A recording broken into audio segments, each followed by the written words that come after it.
Good morning student. SKV number 1 Chand नगर हिंदी की कक्षा में आज आपका फिर से स्वागत है। आज हम देखते हैं हमें आज वर्कशीट में नया क्या मिला है। तो आज आपकी हिंदी की वर्कशीट में पाठ आया है जहां पहिया है। अब पहिया तो हर जगह है, तो इस पाठ में ऐसा क्या है, तो चलिए जानते हैं। आज बेटा 1 दिसंबर आज आपकी वर्कशीट जो आई है वह आई है जहां पहिया है।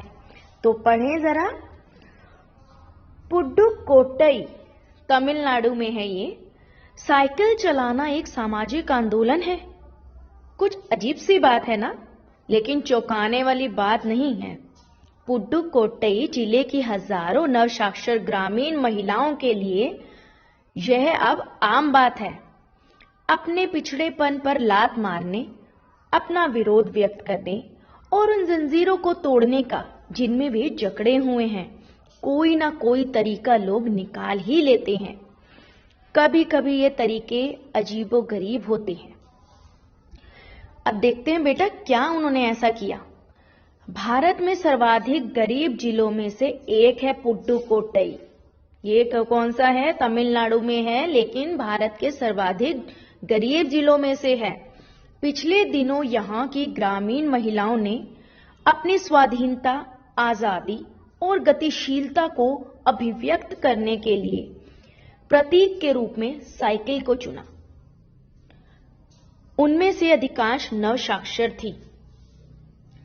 अगर हम 10 वर्ष से कम उम्र की लड़कियों को अलग कर दें तो इसका अर्थ यह होगा कि यहाँ ग्रामीण महिलाओं के 1/4 हिस्से ने साइकिल चलाना सीख लिया है और इन महिलाओं में से 70,000 से भी अधिक महिलाओं ने प्रदर्शन व प्रतियोगिता जैसे सार्वजनिक कार्यक्रम में बड़े गर्व के साथ अपने नए कौशल का प्रदर्शन किया और अभी भी उनमें साइकिल चलाने की इच्छा जारी है।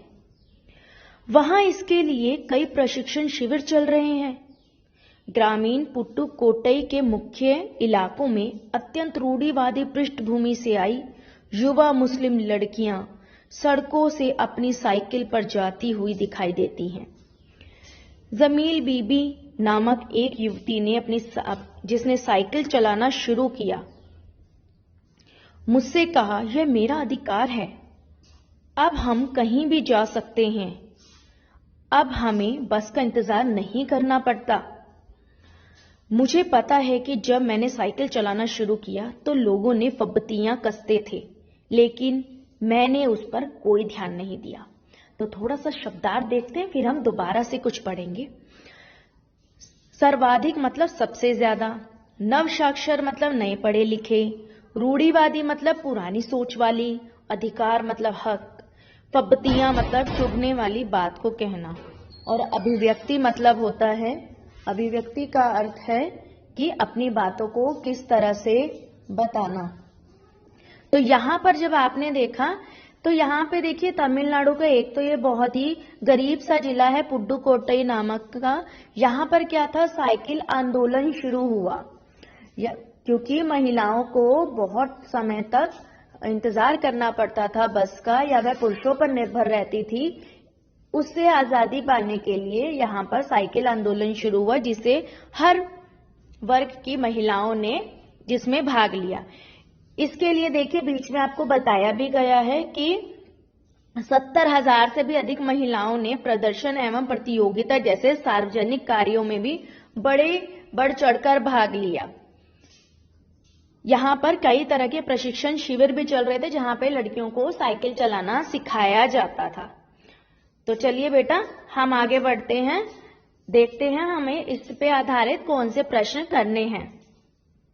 देखिए पहला प्रश्न जैसे आप देखेंगे, आपके विचार से सामाजिक आंदोलन किसे कहेंगे।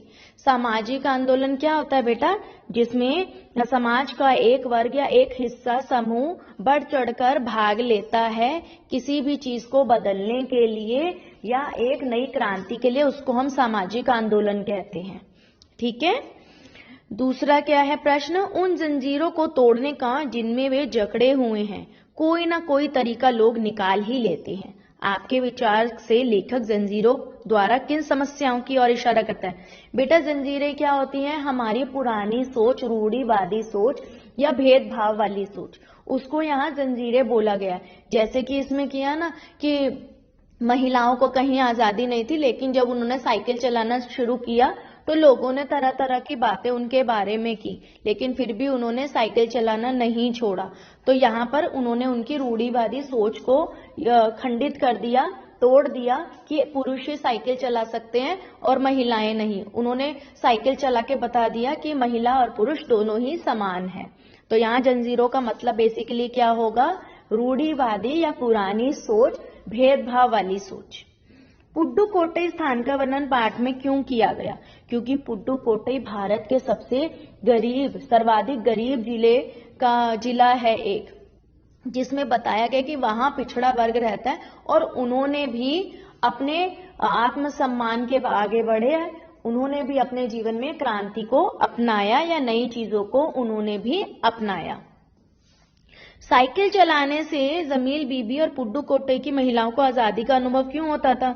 क्योंकि देखिए, अब वह कहीं भी एक स्थान से दूसरे स्थान पर जाने के लिए उन्हें बस का इंतजार नहीं करना पड़ता था और ना ही वह किसी दूसरे पर निर्भर होती थी, और अब वह आजादी से इधर से उधर आसानी से जा सकती थी। इसीलिए उन्होंने क्या किया? उन्होंने आजादी का अनुभव किया। अब देखिए 5वां प्रश्न, जो गतिविधि है आपकी, साइकिल चलाने के क्या क्या फायदे हो सकते हैं? तो ये आप बताएंगे। साइकिल चलाने का एक फायदा तो देखिए हमारा, 2 फायदे हमारे इस वर्कशीट में भी हैं। एक क्या है? हम बिना किसी इंतजार के इधर से उधर आसानी से जा सकते हैं, बस या ऑटो के इंतजार के। दूसरा, हम किसी और पर निर्भर नहीं होते, हम आत्मनिर्भर होकर कहीं भी जा सकते हैं। 3 और बनाने हैं, वो आप खुद से बनाएंगे। ठीक है बेटा। सबसे इंपॉर्टेंट चीज, कोरोना अभी भी हमारे बीच है, तो आपने बचाव ही हमारी सुरक्षा है। नियमित रूप से हाथ धोते रहिए, मास्क का प्रयोग करिए और दूरी बनाकर रखिए। यही हमें कोरोना से बचा सकता है। ठीक है बच्चों, थैंक्स फॉर वॉचिंग।